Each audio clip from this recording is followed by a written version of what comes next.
शुरू उस रब के नाम से जिसका कोई रब नहीं। लाखों करोड़ों दरूदो सलाम मोहम्मद व आले मोहम्मद पर सल्लल्लाहु अलैहि वसल्लम। नाजरीन, सुहेल हाशमी हरफ हैदर के साथ हाजिर। आपका बहुत ज़्यादा शुक्रिया। आपकी पजीराई और हमारे नए फॉर्मेट की पसंदीदगी की हमें बहुत सारे ढेरों मैसेजेस आ रहे हैं। आज हम बात करेंगे मंथली हॉरोस्कोप के लिए।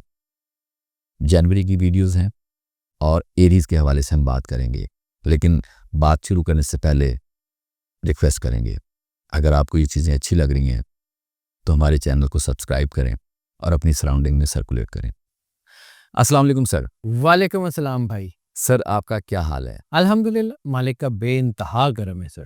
सर, कैसी सर्दियां गुजर रही हैं? मालिक का करम है जी, गर्मियाँ सर्दियाँ सारे मौसम उसके हैं उसी के हैं। और वो बेहतर समझता है कि किसको क्या अता करना। तो चीज़ें तो इंसान के लिए सारी बहुत ज़रूरी है। जी बिल्कुल जी। हमें जो बाज़ औक़ात चीज़ें मुनासिब नहीं लग रही होती, लेकिन उस पाक ज़ात को पता होता है कि हमारे लिए क्या मुनासिब है। बिल्कुल ऐसे ही है। हम परेशान हो जाते हैं कि ये क्यों हो रहा है, सर्दी क्यों पड़ रही है, गर्मी क्यों पड़ रही है। कभी आजमाइशें में लेके जाता है तो हम ये बिलबिला उठते हैं कि ऐ साडे तो बुला जाओ सरकार। लेकिन वो बेहतर जानता है कि हमारे लिए कब क्या ज़रूरी है। बिल्कुल ऐसे ही। सर, वापस आते हैं प्रोग्राम की तरफ। जी जी। एरीज जनवरी का महीना है, ठंड का महीना है। जनवरी 2025 मैंने पहले भी एक ब्रीफ जब ओवरव्यू की बात की थी साल की, तो मैंने अर्ज़ किया था कि it's going to be a very good year. और 4 स्टार्स का भी मैंने ज़िक्र किया था कि जो इसमें बहुत अहम है। उनमें से एक स्टार रूलर प्लैनेट इनका मार्स भी है। लेकिन इस महीने में जो स्पेशल इम्पैक्ट नज़र आ रहा है ना, वो 2 स्टार्स का है और वो है नेपच्यून और प्लूटो। नेपच्यून और प्लूटो दोनों का ताल्लुक रूहानियत से, यानी 12 के 12 स्टार्स में रूहानियत के इम्पैक्ट बहुत तेज़ हैं। अपने आप को समझने के इम्पैक्ट बहुत तेज़ हैं। यानी जो सरकार ख़त्मी मर्तबत बादशाह कौनैन सल्लल्लाहु अलैहि वसल्लम ने फरमाया, मन अरफ़ नफ़्सहु फ़क़द अरफ़ रब्बहु, जिसने खुद को पहचाना उसने अल्लाह को पहचाना। अपने अंदर से रास्ते खोजने का वक्त है, अपने आप को मजबूत करके आगे बढ़ने का वक्त है। ये 12 के 12 स्टार्स के लिए। एरीज़ के लिए भी इसी तरह, क्योंकि इनका रूलर प्लैनेट मार्स है। तो इन जनरल पहले इसके ऊपर बात करें। जी बिल्कुल, पहले हम एरीज के जनरल की बात करेंगे, फिर उसके बाद हम बाकायदा प्रोग्राम का आगे बढ़ेंगे। इन जनरल इसके ऊपर बात कर ले तो इनका रूलर प्लैनेट जो है इस वक्त बहुत अच्छी पोजीशन में है, जिससे इनकी लीडरशिप क्वालिटीज़ और इनकी डिसीजंस मेकिंग में बहुत अच्छा जो है सुधार आया है और चीज़ें बेहतरी की तरफ आई हैं। ये महीना तब्दीलियों का महीना इसको कहा जा सकता है, चेंजेस आएंगी, मूड वेरिएशंस भी हो सकती हैं। बाद औक़ात ये जो गैर मुतवक्को तब्दीलियाँ होती हैं, ये अच्छी तो होती हैं, लेकिन थोड़ा-सा तनाव ले आती हैं, क्योंकि इंसान उन तब्दीलियों को उतनी जल्दी एक्सेप्ट नहीं कर पाता। तो हो सकता है थोड़ा-सा तनाव, लेकिन इसके बावजूद ये नई शुरुआत का वक़्त है, नए वेंचर्स बनाने का वक़्त है, आगे बढ़ने का वक़्त है, काम करने का वक़्त है और डिसीजंस लेके बढ़ते जाने का वक़्त है। ये मार्स और प्लूटो की पोज़ीशन जो है ना, वो बहुत ज़बरदस्त किस्म की मूवमेंट शुरू कर रही है आपकी तबीयत में, आपके जो है वो कनेक्शन में, आपकी फैमिली में, आपके इर्द-गिर्द की चीज़ों में। बहुत ज़बरदस्त आ रहा है और ये तवानाई जो है ना, ये आपकी तरक्की के और आपके इरादों की मज़बूती को, दोनों को बेहतर कर रही है। स्पिरिचुअली आप अल्लाह के करीब होंगे, आपके इरादे बेहतर होंगे, आपकी चीज़ें बेहतर होंगी और आप आगे बढ़ते जाएँगे। इसी तरह सब्र और इस्तिकामत से आगे बढ़ें। जैसे मैंने कहा ना कि बाज़ औक़ात तब्दीलियाँ तनाव लाती हैं और इंसान जो है वो सेंसिटिव होके एकदम से ओवर रिएक्टिव हो जाता है, तो अपने ही जो अच्छे काम होते हैं उनको भी रोकने का बायस बन जाता है। इसलिए ठहराओ, सब्र और इस्तिकामत। हो सकता है कि आप इस काम को कर रहे हैं, वो काम फौरी तौर पे कामयाबी ना दे, लेकिन आने वाले वक़्त में वही काम बहुत अच्छी कामयाबी भी देगा और चीज़ें अच्छी तरफ ही लेके आएगा। यूरेनस की जो पोज़ीशन है यूरेनस की, वो चैलेंजेस भी ला रही है, लेकिन चैलेंजेस इंसान को बाद औक़ात मज़बूत करते हैं। वो बेहतर होगा, मोहब्बत का इज़हार करना आपके लिए बहुत अच्छा है। मोहब्बत के हवालों से ये चीज़ें बड़ी अच्छी हैं। ये महीना अपनी जो है वो तरजीहात को, अपनी टू डू लिस्ट को दोबारा बनाने का महीना भी है। अपनी प्रायोरिटीज़ को सेट करने का महीना भी है। ओवरऑल इसमें चीज़ें और ख़ास तौर पे इस पूरे महीने में इनोवेशन सबसे ज़्यादा, यानी आप एक ट्रेडिशनल तरीके से अपना काम कर रहे हैं, वो चल रहा है ठीक है, उसको इनोवेट करके नए तरीके से, नए वेंचर से बनेगा बहुत अच्छा। यानी वो लोग जिनका ताल्लुक फैशन इंडस्ट्री से है, इनोवेशन से है, क्रिएटिविटीज़ के है, या कोई मीडिया से लोग हैं, उन सब के लिए बहुत अच्छा टाइम है। और जो सबसे बड़ी बात है वो ये है कि लिसन टू योर हार्ट, अपनी इंट्यूशंस, अपने दिल की आवाज़ सुनें और आगे बढ़ें। देखें अल्लाह आपके लिए कितने बड़े और कितने बेहतरीन प्लान करके बैठा हुआ है। शायद जी जनरल तो हो गया, और इसमें यह है कि अब इसके बाद अगर हम बात करें करियर एंड फाइनेंस की, इस एरीज के हवाले से मंथ होगा जनवरी 2025 25। करियर एंड फाइनेंस के हवाले से जैसे मैंने अर्ज़ किया कि मार्स की पोजीशन चीज़ों में तनाव भी ला सकती है, चैलेंजेस भी ला सकती है। लेकिन ये सारे चैलेंजेस, ये सारे तनाव मौक़े से भरे हुए होंगे, अपॉर्च्युनिटीज़ से भरे हुए होंगे। और अपॉर्च्युनिटीज़ को ग्रैब करके आगे बढ़ना जो है, या इस वक़्त प्रैक्टिकल हो के सोचना सबसे ज़्यादा ज़रूरी है। अगर आप अपने, जैसे मैंने कहा था कि अपनी जो है ना वो चीज़ों को, प्रायोरिटीज़ को सेट करें और अपने मंसूबों पे नज़रसानी करें, अपने मकासद और अपनी सलाहियतों का जायज़ा लेके आगे बढ़ें ताकि फेलियर्स का रिस्क कम हो। यानी बग़ैर सोचे समझे आगे मत बढ़ें, बग़ैर चीज़ों को जो है वो बिल्कुल दबा के आगे मत बढ़ें, काम करें और बढ़ते चले जाएँ। इस वक़्त थोड़ी-सी मायूसी हो सकती है। मतलब जनी आपको काम कर रहे हैं, आपको लगे कि यार जितनी मैंने मेहनत की है उतना मुझे फ़ौरी तौर पे फ़ायदा तो नहीं हो रहा, लेकिन आने वाले वक़्त में यही काम बहुत फ़ायदा देगा। इस वक़्त अपने आप को फ्लेक्सिबल रखें, इस वक़्त अपने साथ सब्र जो है ना उसका दामन हाथ से नहीं जाने देना, और इस वक़्त जो है वो अपने काम से डेडिकेशन, डिवोशन और प्रैक्टिकैलिटी को किसी सूरत कम नहीं होने देना।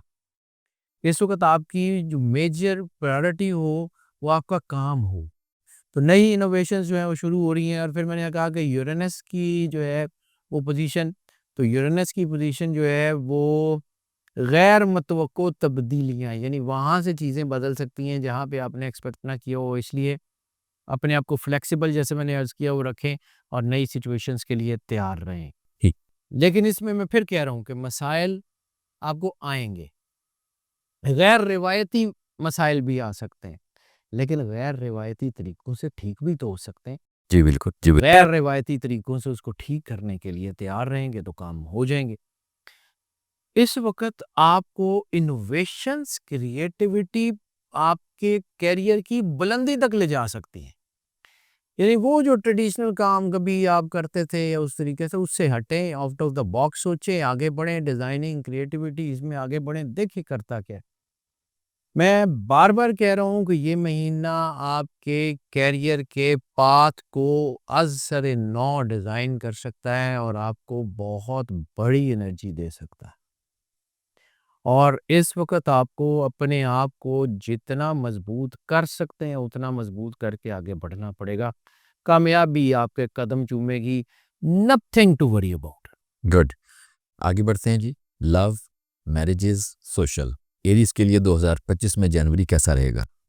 लव, मैरिजेज़ और पर्सनल रिलेशन की बात कर लें तो वीनस मोहब्बत की देवी है, और मार्स की कंडीशन थोड़ी-सी आपका जो है ना वो चीज़ें हैं, लेकिन वीनस की पोज़ीशन इस वक़्त मोहब्बत में एक नया, जैसे कहते हैं ना, ताज़ा हवा का झोंका। वो लोग कि जिनके रिलेशंस जो हैं, मैरिजेज़ ख़राब हो रही थी या कोई कानूनी मसाइल थे, तो वो सेटलमेंट की तरफ आएँगे। इस वक़्त जो है सिंगल्स और शादीशुदा दोनों जो है उनकी रिलेशनशिप्स में एक बरकत समझ लें, एक स्पार्क कह लें, एक चीज़ें बेहतर होने की तरफ आएँगी। इस वक़्त ख़ास तौर के ऊपर वो लोग जो लव मैरिजेज़ प्लान करना चाह रहे हैं या को अपने आइडियल को ढूँढ रहे हैं, तो उनको अट्रैक्शन मिलने के चांसेस हैं, और अट्रैक्शन जो है वो मोस्ट लाइकली शादियों की तरफ लेके जाएगी। इस वक़्त मोहब्बत का इज़हार जो है वो भी कामयाबी की तरफ लेके जाएगा, और अज़दवाजी ज़िंदगी भी बहुत अच्छी हो रही है। यानी एक तरफ तो तलाक के मसाइल हल हो रहे हैं, दूसरी तरफ आपके रिलेशनशिप की चीज़ें बेहतर हो रही हैं, तीसरी तरफ आपकी लव मैरिजेज़ का प्लान अच्छा हो रहा है। तो ओवरऑल ये महीना मोहब्बत के हवालों से अच्छा है। इस वक़्त जो है वो ख़ास तौर पे वो लोग जिनकी शादियों को 2-3 साल का अरसा हो गया है, उनके लिए तो बहुत ही अच्छा टाइम है। इस वक़्त अपने स्पाउस के साथ वक़्त गुज़ारने का टाइम है। इस वक़्त अपने जो समझ लें कि आपके जो मसाइल हैं शादीशुदा ज़िंदगी के, उनको हल करने का टाइम है। एक-दूसरे को सुनें, एक-दूसरे को वक़्त दें, एक-दूसरे की नीड को समझें, तो बेहतर हो जाएगा। बात करना ही जो है वो चीज़ें बेहतर करने का बायस बनेगा। बहुत शुक्रिया शाह जी। और अब हम आगे बढ़ते हैं और फैमिली और उसके बाद फ्रेंड्स है, फिर सोशल जो उसकी लाइफ है एरीज़ की 2025 में जनवरी में। प्लीज़ जी, उसको उसके ज़रा ऊपर भी एक्सप्लेन। बात कर लेते हैं। जहाँ पे हमने जो है वो रिलेशनशिप की बात की, तो फैमिली में स्पाउस और बच्चे के अलावा आपके पेरेंट्स, आपके बहन-भाई, सिबलिंग्स सारे ओ ऑब्वियसली आपकी फैमिली है। तो वीनस की पोज़ीशन आपके सोशल सर्कल में, आपकी फैमिली में और आपकी फ्रेंडशिप में, तीनों में आपको बेहतरी दे रही है, मज़बूती दे रही है और बरकत के असरात आ रहे हैं। तो इसका मतलब है कि अगर कहीं आपके कोई रिलेशंस ख़राब हैं, तो वो भी ठीक होते हुए नज़र आ रहे हैं। नई मुलाकातें हो रही हैं, नए लोग ज़िंदगी में आ रहे हैं, अ, ताल्लुकात बेहतर हो रहे हैं। और एक चीज़ और, आपकी फैमिली, आपका सोशल सेक्टर, आपके बिज़नेस में, आपकी जॉब में आपको सपोर्ट का बायस बन रहा है। यानी वो जो है वो सोशल सपोर्ट हो, वो फाइनेंशियल सपोर्ट हो, लेकिन किसी न किसी तरह की सपोर्ट जो आपके फाइनेंशियल्स को बेहतर कर रही है, वो आपको अपने बहन-भाइयों से, अपने बहुत क्लोज़ और मुख़लिस दोस्तों से मदद की सूरत में मिल सकती है। यानी अगर कुछ उलझाव था, तो ये लोग आपके इर्द-गिर्द आपको बेहतरी की तरफ लाने में बहुत मददगार साबित होंगे। और दूसरा जो है वो इस वक़्त चूँकि सोशल सेक्टर की मैं बात करूँ, तो सोशल सेक्टर जो है ख़ास तौर के ऊपर आपकी गुडविल में इज़ाफ़े का बायस बन रहा है। वो आपके लिए बहुत अच्छा है। करीबी रिश्तेदारों से ताल्लुकात बहुत अच्छे हो रहे हैं और सिबलिंग्स यानी आपके सगे बहन-भाई जो हैं, वो आपको जो है वो भरपूर मदद भी देंगे और अपना एतमाद भी आपके साथ रखेंगे, जो आपके लिए, आपके बिज़नेस के लिए एक जो है ताज़ा हवा का झोंका साबित होगा। गुड। अच्छा, अब हम बात करते हैं कि एरीज़ ने ये जो चीज़ें गुज़ारी हैं, ये महीना गुज़ारा है, इसमें हेल्थ इनकी जो-सी है वो कैसी रहेगी? हेल्थ की भी बात कर लेते हैं, तो हेल्थ में इस वक़्त जो स्टार की एनर्जीज़ है वो हेल्थ को बेहतर कर रही है। इसका मतलब है कि जितनी बीमारियाँ अगर पहले से चल रही हैं, तो वो बीमारियाँ अब जो है वो बतदरीज कम होना शुरू होंगी। लेकिन इस वक़्त जैसे मैंने अर्ज़ किया कि काम का लोड ज़्यादा है, तनाव आ सकता है, खिंचाव आ सकता है, तो ऐसी सूरत में एंग्ज़ायटी हो सकती है, स्लीप साइकिल डिस्टर्ब हो सकता है। इस वक़्त आपको अपने काम के साथ-साथ थोड़ा-सा वक़्त अपने आप को भी देना है। अगर कोई थोड़ा-सा वक़्त मिल जाए काम से तो अपनी हॉबीज़ के साथ गुज़ारें या कोई एक्सरसाइज़ कर लें और फ़िटनेस का बहुत ध्यान रखें। और इस वक़्त आपके जो सबसे अहम चीज़ है वो आपकी जो है हाइजीन एंड डाइट। अपनी डाइट के ऊपर और हाइजीन के ऊपर कोई जो है ना वो कॉम्प्रोमाइज़ मत कीजिएगा। ओवरऑल चीज़ें हेल्थ के हवालों से बेहतर हैं। हाँ, इस वक़्त अगर कोई प्रॉब्लम आ सकती है तो आपकी साइनस के हवाले से आ सकती है और आपको कोई बड़ा मसला नहीं है। अच्छा शाह जी, आपने ये सारा कुछ बताया, लेकिन अब ये है कि जो रेमेडीज़ हैं या सदक़ात वग़ैरह हैं, तो अब उसको हम बारी-बारी डिस्कस कर लेते हैं कि एरीज़ के लिए 2025 जनवरी में कैसा रहेगा। तो पहले हम पूछते हैं कि सदका क्या करना चाहिए जी, इनको? सदका जो है इस महीने में जो बनता है वो अंडों का, 1 या 1 से ज़्यादा अंडों का सदका जनवरी में बहुत ज़्यादा फ़ायदेमंद होते हुए नज़र आ रहा है। उसके बाद लकी जो-सा नंबर होगा। लकी नंबर जो है इस महीने में 5 का नंबर इनके लिए बहुत ज़्यादा लकी है। और बल्कि मैं तरतीब से बात करता रहता हूँ, जेमस्टोन की भी साथ ही बात कर लेते जी, हैं। बिक तो जेमस्टोन इनके लिए कोरल यानी मरजान इस महीने में सपोर्टिव रहेगा। दिन का ज़िक्र कर लें तो दिन इनके लिए इतवार का दिन इस महीने में इनके लिए जो है वो लकी और सपोर्टिव रहता हुआ नज़र आ रहा है। अगर हम रंग का ज़िक्र कर लें तो rust colour specially rust colour जो है वो इनके लिए इस महीने में सपोर्टिव होता हुआ नज़र आ रहा है। और सूरत ऑफ द मंथ सूरह अलम नशरा की तिलावत वो इनके लिए बहुत ज़्यादा ज़रूरी है। लेकिन जब मैं तो सूरत की बात करता हूँ, किसी भी पढ़ाई या विर्द की बात करता हूँ, तो कायनात का सबसे बड़ा विर्द है सरकार ख़त्मी मर्तबत बादशाह कौनैन और उनकी आले पाक के ऊपर दरूद भेजना। अल्लाह भी दरूद भेजता है, उसके फ़रिश्ते भी दरूद भेजते हैं और अल्लाह कहता है कि ऐ ईमान वालों तुम भी सरवर अंबिया सरकार ख़त्मी मर्तबत बादशाह कौनैन की जो है आल पर और उनके ऊपर दरूद भेजा करो। बेशक। तो दरूद सबसे बड़ी इबादत है। दरूद जितना ज़्यादा पढ़ेंगे, जितना ज़्यादा दरूद पाक पढ़ेंगे, उतना आपकी कामयाबी आपके कदम चूमती रहेगी, आगे बढ़ते जाइएगा। ले शाह साहब, आपका बहुत ज़्यादा शुक्रिया। Thank you very much. और जी नाज़रीन, ये आपने देखा एरीज़ के हवाले से 2025 जनवरी कैसा रहेगा। अगर आपको ये प्रोग्राम अच्छा लगता है, तो कमेंट कीजिए, कमेंट जो से हैं वो अगर बामकसद होंगे तो ज़्यादा बेहतर होगा। तारीफ़ वगैरह करते हैं, आपका बहुत ज़्यादा शुक्रिया, लेकिन अगर कोई अपनी प्रॉपर जो मसाइल हैं उसके बारे में अगर आप गुफ्तगू करेंगे या आपसे हमसे रब्ता करेंगे तो हमारे दिए गए नंबर पर रब्ता करें। कोई जायज़ा वगैरह बनवाना है तो डेफ़िनेटली आपको गाइडलाइन प्रोवाइड की जाएगी। अपना ख़्याल रखिएगा, चैनल को सब्सक्राइब करना ना भूलिएगा, वीडियोज़ को सोशल मीडिया के ऊपर अपने प्लेटफॉर्म पे और अपने सराउंडिंग में ज़रूर सर्कुलेट करें। इजाज़त चाहते हैं, सोहेल हाशमी को इजाज़त दीजिए। अस्सलाम वालेकुम।